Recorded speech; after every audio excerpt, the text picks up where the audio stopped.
বিভিন্ন স্টেক হোল্ডারদের সাথে মিটিং করেছি এবং আপনারা দেখতে পাচ্ছেন যে এখানে বিকল্প আমরা সড়কের ব্যবস্থা করেছি।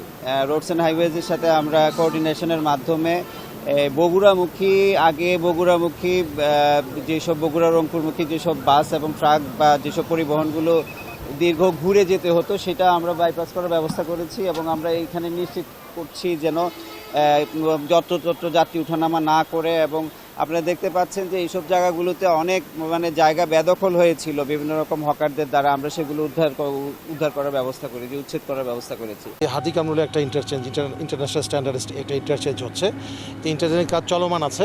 তো চলমান থাকার সময় একটু ট্রাফিকের সমস্যা হয়। তো আমরা এই একটা ডাইভারশন ছিল যেটা উল্লাপাড়া দিয়ে ঘুরে তারপর রংপুরের দিকে যেতে হতো।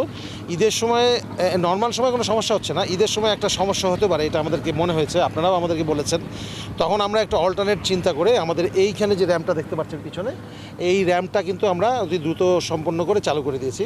তাতে দেখা যাবে কি এই র্যাম্প দিয়ে রংপুরের দিকে গাড়িগুলি যাবে, এই 3 লেন দিয়ে গাড়িগুলি যাবে, ওই 3 লেন দিয়ে ঢাকার দিকে গাড়িগুলি যাবে। 3 লেন 6 লেন সুবিধা কিন্তু রংপুর থেকে যাতায়াতের ক্ষেত্রে পাওয়া যাবে। তো এইটা করাতে আশা করি যে ঈদের সময় হাটিকামরুল ইন্টারচেঞ্জে কোনো রকম সমস্যা হবে না।